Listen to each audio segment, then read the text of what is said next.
nga, anong meron? Wala, nahirapan lang ako sa pag-solve ng math problem at hindi ko alam proseso nito. Yun lang pala eh. Huwag kang mag-alala, nandito kami para tulungan ka. Ipapaliwanag namin sa'yo ang mga proseso nito para maintindihan mo. Una, kukunin mo muna yung P2 dito.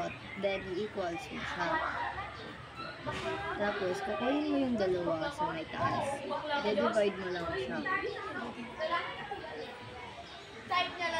Pag ganun.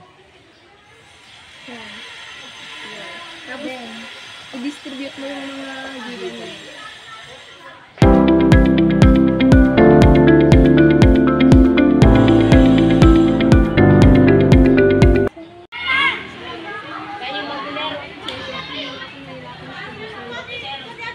Walang anuman. Basta nandito lang kami para tulungan.